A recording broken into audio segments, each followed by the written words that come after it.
Esse é um Capsule e nós vamos falar agora sobre a nova parte das conversas do Mauro Cid que foi liberada pela Veja, né? Como vocês sabem, a gente já falou sobre isso num vídeo, a Veja mostrou que o Mauro Cid mentiu no depoimento dele lá do STF, quando ele disse que não teria falado com ninguém por redes sociais.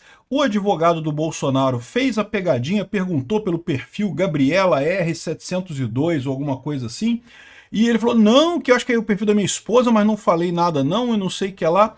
Só que agora a Veja, né, já alguns dias atrás, a Veja publicou as mensagens do Mauro Cid falando nesse perfil da esposa dele, né?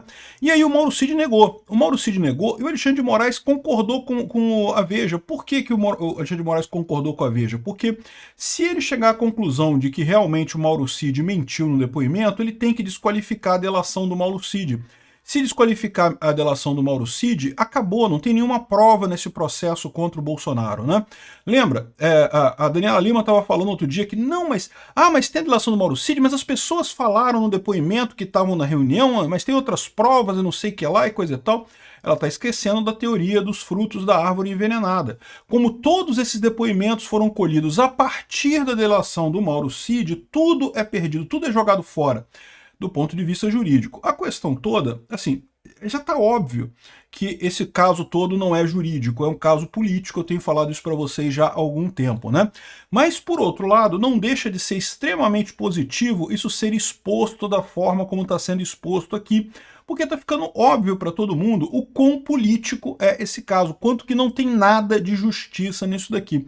Vamos dar uma olhada nessas novas provas, porque agora tem áudio. Tem selfie do Mauro Cid, quero o Mauro Cid tirando selfie aqui no celular, Gabriela R702.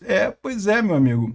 A situação está complicada. Essa notícia foi sugerida por Vozes na Minha Cabeça, Hemorroida Cerebral e várias outras pessoas. Obrigado aí ao pessoal que sugeriu notícias lá no nosso site, no visãolibertaria.com. E obrigado a você que está assistindo o nosso vídeo. Se você gosta do nosso conteúdo, por favor, deixe o seu like, se inscreva aqui no canal, né? Então vamos lembrar o contexto aqui, né? Essa não é a primeira matéria da Veja. A primeira matéria da Veja já teve um monte de informação que mostrava como é que as delações eram pressionadas, como é que a PF já tinha o roteiro que eles inventaram lá do golpe e queriam que o Mauro Cid confirmasse o que está escrito ali. Eu tenho insistido para vocês, o pessoal da Polícia Federal, esse grupo que está atuando junto com o Alexandre de Moraes, eles estão fingindo, eles estão querendo seguir o que a esquerda dizia que a Lava Jato fazia. A Lava Jato nunca fez isso, a Lava Jato foi uma investigação séria, usou técnicas corretas, ninguém foi forçado a fazer delação premiada, não teve esse tipo de perseguição absurda, tanto que haviam provas e mais provas de tudo que aconteceu ali e de formas independentes, tanto que um monte de gente aceitou devolver dinheiro, né, que tinha roubado, ou seja, é uma coisa que realmente é totalmente diferente. Mas eles insistem que não, que era assim que a Lava Jato funcionava, então vamos usar os mesmos métodos. Eles já inventaram uma história de que teve um golpe, e o Mauro Cid, na primeira reportagem da Veja, já tinha falado tudo isso, né? Mas como eu avisei para vocês, eu falei isso no vídeo que eu falei sobre essas mensagens vazadas pela Veja, ó, vai ter mais. E digo de novo, vai ter mais depois dessa daqui, tá? Certamente o jornalista não é burro, ele sabe que esse tipo de coisa é mais impactante se você ficar soltando aos pouquinhos ao longo do tempo, né? Sempre é assim quando tem vazamento de informações, quando tem esse tipo de coisa. Mas enfim, o primeiro vazamento de mensagens já mostra claramente que o Mauro Cid mentiu, que o Mauro Cid de fato falou nas redes sociais e, portanto, a delação dele é inválida e, portanto, esse processo todo tem que ser jogado para estaca zero. Tem que começar do zero a investigação desse suposto golpe do Alexandre de Moraes. Só que, é lógico, o Alexandre de Moraes não quer isso. Então, o combinado foi isso, né? Vamos ver o que está escrito aqui, que depois eu vou falar mais para vocês sobre as repercussões disso daqui, né? Então, a primeira coisa que chama atenção, olha só, tem uma selfie do Mauro Cid com o perfil da esposa dele aqui, ó, Gabriela R702. Veja, não tem a data exata que isso aqui foi feito, porque está só aqui há 3 minutos, mas lembra que, no final das contas, não faz sentido ele usar o celular da esposa dele, né? A não ser que ele não pudesse usar os próprios celulares, né? Antes dessa coisa toda, ele tinha acesso à conta dele no Instagram, ele próprio falaria através da conta dele no Instagram. Agora é que devido a ele está proibido pelo STF de falar nas redes sociais que ele está usando o celular da esposa, né? Aí o que teve mais aqui, ó? Ele conversando com o advogado dele, tá? Ele falando com o advogado, aqui, ó, doutor, não, desculpa. Ele falando sobre o advogado dele, falando com essa pessoa, que deve ser um amigo dele, sobre o advogado dele. O doutor César acha que eu vou ganhar os 2 anos. Ganhar 2 anos de paz ou de pena? Não alinhamos nada. Ganhar 2 anos de paz ou de pena. Ou seja, o acordo de delação premiada significa que a pena de cadeia dele vai ser diminuída, vai ser menor, né? Então, o que ele está dizendo aqui é que o advogado dele acha que no final da coisa toda ele vai pegar 2 anos de cadeia, o Mauro Cid, né? O que foi o que pedimos depois do perdão total. Então, na primeira negociação da delação premiada, ele pediu o perdão total, não tem nenhuma pena, mas isso o Alexandre de Moraes não aceitou, falou que ele ia ter alguma pena. Ele poderia ter uma pena menor. E aí, parece que não tem a resposta ainda, mas o advogado dele acha que o Alexandre de Moraes vai aceitar a pena de apenas 2 anos para ele. Para eu não ser expulso do Exército Brasileiro, ou seja, ele também não ser expulso do Exército Brasileiro. Já tenho 4 meses de fechado, 6 meses de prisão domiciliar. Isso aí, isso já está garantido, que é a pena pela falsificação do cartão de vacina, né? Um absurdo. Cara, é a primeira pessoa na história do Brasil, desde que o Brasil foi fundado, que é a primeira pessoa que é condenada por falsificação de cartão de vacina. Para vocês verem o absurdo desse processo. Mas enfim, nisso ele está garantido. Então ele diz que 4 meses de regime fechado e 6 meses de prisão domiciliar já está certo. Ele acha que vai chegar a 2 anos de estudo aí. 6 meses, mais 4 meses já dá 10 meses, né? 2 anos é 24 meses. Você já acha que vai chegar ao dobro disso, 24 meses de cadeia. Na verdade, ele diz que nem seremos denunciados. Já foram denunciados, né? Ou seja, no final das contas já foram denunciados. Dr. Jair acha que só pela vacina. Na verdade, ele diz que nem seremos denunciados. Acabou que foi denunciado, né? Enfim. Aí ele continua aqui, ó. O interlocutor questiona se os advogados do Cid não vão explorar o que supostamente foi deturpado para derrubar as acusações contra Cid na justiça. Isso ele vai fazer no processo, já falou, vai questionar desde o pedido de arquivamento em fevereiro de 2022 até a quebra da cadeia de custódia, disse o Cid, né? E aí ele fala que atualmente é uma coisa que me traz alegria, eu imagino que ele se refira a isso, a essas ações, né? Eu só durmo por exaustão. O cara ri aqui, né? E às 0h50 já acordado, esperando a PF. 0h500, 5 horas da manhã, acordando, esperando a PF, né? Só ir para ver as notícias. Isso não é vida. Não é vida, tá foda. Para quem ver, para ver o que eles vão falar de mim, né? Você tem que ter a sua consciência e coisa e tal. Pois é, a pessoa tem a consciência dela, mas de novo você está sendo perseguido, né? É uma coisa muito ruim isso daí, eu entendo. Enfim, aí ele fala mais, repara, a Veja não liberou tudo, ele tem um monte de pedaços que não foram liberados. Isso daqui a Veja liberou depois que o Mauro Cid disse que a Veja estava mentindo, né? Então vamos lembrar, teve a primeira reportagem da Veja, que vazou um monte de informação, a gente já fez um vídeo sobre isso. Aí o que o Mauro Cid falou para o Alexandre? Não, é mentira, mentira, falei nada aqui, não tem nada ali é meu, é tudo mentira, a Veja inventou tudo. Agora a Veja mostrou de novo uma outra coisa, com a imagem do Mauro Cid, a selfie do Mauro Cid, e também um áudio, tem um áudio do Mauro Cid aqui, ó. Olha só, vou tocar para vocês. 10 horas, compareceu o colaborador Mauro César Barbosa Cid para falar sobre os... Essa é a voz do Mauro Cid, né? O trecho que ele está escrito aqui, ó. Ele estava descrevendo aqui como é que era feita a deturpação do depoimento dele, como é que a justiça forçava ele a dizer determinadas coisas no depoimento deles, né? Então ele fala aqui, onde foi a reunião, não sei o que lá. Então agora, vamos falar isso, né? Vamos falar agora do Braga Neto. Tem que achar alguma coisa do Braga Neto, tem que falar alguma coisa do Braga Neto, não sei o que lá. Ou seja, eles já iam dando um briefing do que ele tinha que falar no final das contas para fazer a delação dele. O que é um absurdo completo, né? Você fazer a delação, evidentemente, é a coisa correta, mas você inventar uma delação, forçar a pessoa a inventar uma delação, é um absurdo, né? Enfim, ele explica aqui nesse trecho como é que a polícia forçava ele a fazer a delação de acordo com o roteiro que eles tinham imaginado lá. Ou seja, o que isso aqui mostra, mais essa reportagem da Veja? Que, olha só, o Mauro Cid falou que a gente está mentindo, não, quem está mentindo é ele.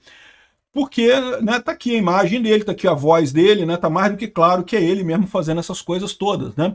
E, inclusive, o Alexandre de Moraes, ele pediu a Meta entregar informações do perfil atribuído a Mauro Cid, que é o perfil da esposa dele, em 24 horas, eu não sei o que lá. O problema dessa história toda é exatamente isso, né? Porque o Alexandre de Moraes não quer anular a delação do Mauro Cid, né?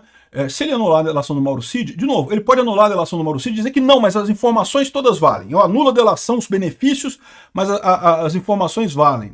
Se ele fizer isso, ele sabe que está enfraquecendo a coisa toda, porque a própria lei das delações fala que se anular a delação tem que anular tudo.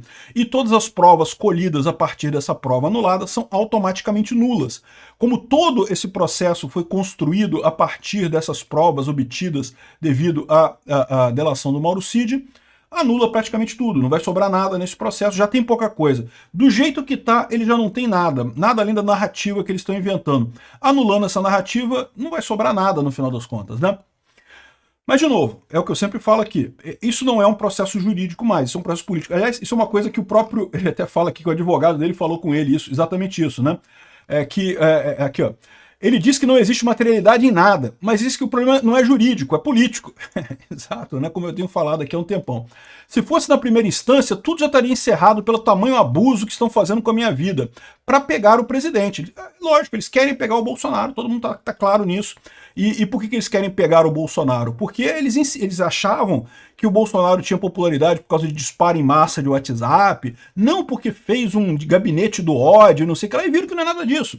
No final das contas, o Bolsonaro tem popularidade porque justamente o povo brasileiro percebe ele como uma figura de liderança válida no Brasil, uma liderança que é importante no Brasil, e cada vez mais que esse pessoal super rico, cheio de mordomia, bate no Bolsonaro, mais incentiva o povo a votar no Bolsonaro, mais leva a gente para o outro lado, mais ajuda politicamente o Bolsonaro, né?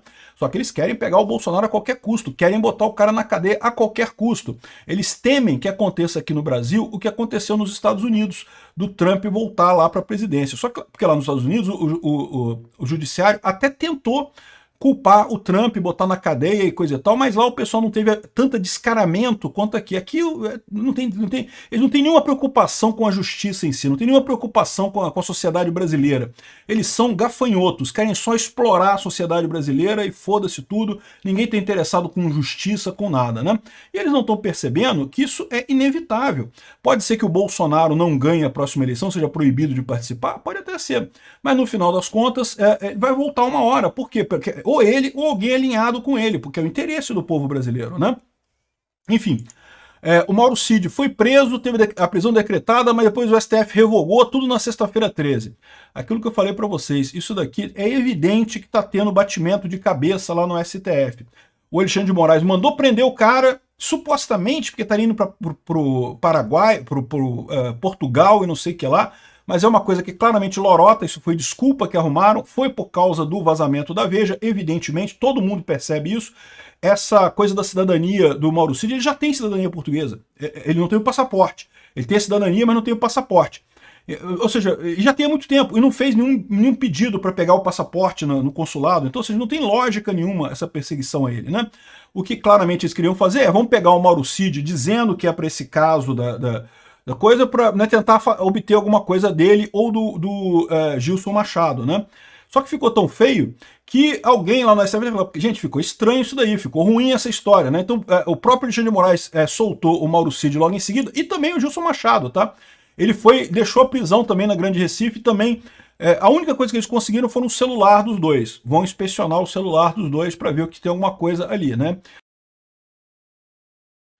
Mais uma vez, Fishing Expedition, evidentemente que é Fishing Expedition isso daqui, mas não vão conseguir fazer mais o truquezinho do coelhinho da delação premiada que eles estavam querendo. O que eles queriam era isso, era conseguir alguma outra pressão nesse caso, né? Um absurdo essa história, o que mostra mais uma vez a arbitrariedade, e como diz o Marcel Van Hatten nessa coluna aqui da Gazeta do Povo, mostra como é que o Alexandre de Moraes está encurralado. Porque, de novo, é o que eu falo para vocês, no STF todo mundo quer condenar Bolsonaro, ninguém gosta de Bolsonaro, na primeira turma ali, todo mundo quer condenar o cara, mas o Alexandre de Moraes está cometendo um erro demais. O pessoal está começando a ficar com medo, que é tanta lambança que o Alexandre de Moraes está fazendo, que uma hora isso vai voltar contra quem estiver do lado desse cara. E aí você começa a ter resistência, ou seja, eu não duvido nada que essa soltura do Mauro Cid e do Gilson Machado tenha vindo por pressão de outros ministros. Outros ministros falando, olha só, ô Xandão, cara, tá foda, bicho. Porra, tu tá sendo acusado de torturar os caras e tu prende de novo? Né? Tem que dar um jeito, porra, né? Dá uma outra saída nisso daí. Desse jeito fica muito estranho, pega muito mal essa história, né? Então, cada vez que ele é obrigado a usar a força, né, a decidir na base da força, veja, o STF pode prender Bolsonaro na base da força, sempre pôde. Isso sempre foi uma coisa que estava no poder deles, né? É aquela coisa absurda que eu falei para vocês, que esse pessoal do STF percebeu que pode fazer política e que ninguém pode fazer nada contra isso, porque eles podem decidir, não podem mandar prender, e se alguém for entrar na justiça, vai ser eles mesmos que vão receber, vão decidir que eles estão certos e a pessoa está errada do mesmo jeito. Só que isso tem um custo, né? Isso tem um custo político. Cada vez que eles usam essa cartada de usar força, usar força, usar força, eles estão se enfraquecendo, estão começando a se mostrar como um tribunal ilegítimo, um tribunal político. Começam a ser levados menos a sério. E como todo esse processo é um processo político, depende da credibilidade da decisão deles no final, né? Eles esperam que no momento que o STF condenar Bolsonaro à prisão, não Bolsonaro é culpado, Bolsonaro fez um golpe, tá aqui, provamos todas as provas aqui, vai ter uma super reportagem no Jornal Nacional, o Fantástico vai falar só sobre disso, como que foi o golpe do Bolsonaro, as inúmeras provas, eu não sei o que lá, e vai mostrar o Bolsonaro sendo preso. Eles acham que com isso a população vai falar, realmente, então o Bolsonaro é um golpista mesmo, aí tá vendo, a gente estava falando e era mesmo, né, que coisa, né? Só que eles não estão percebendo que esses exageros todos do Alexandre de Moraes, ou talvez já estejam começando a perceber, que esses exageros todos do Alexandre de Moraes, essas besteiras, já estão deixando claro para todo mundo que não é bem assim não, que as pessoas estão vendo que isso aqui é um absurdo, isso é um golpe político, não tem nada de jurídico nisso, né?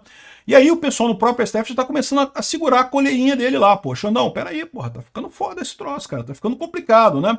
Enfim, vamos ver o que vai acontecer nisso daqui. Eu acho que do ponto de vista jurídico, essa delação do Mauro Cid não vale nada por dois motivos. Primeiro, porque o Mauro Cid mentiu. Segundo, porque o Mauro Cid deixou claro que foi tudo forçado, que eles forçaram ele a fazer essa delação. Então não teria como isso ser usado para nada. Vai ser anulada a delação? Não, não vai, né? O Alexandre de Moraes, a gente sabe, ele quer prender Bolsonaro a qualquer custo, custe o que custar, ele vai usar isso de qualquer forma. Acho muito triste isso, acho que isso vai criar uma mácula de desconfiança da sociedade brasileira na justiça, que dificilmente vai ser reparada na nossa vida. Talvez nas próximas gerações isso se repare. O Alexandre de Moraes vai ser o culpado de jogar o nome da justiça brasileira no lixo por muito tempo.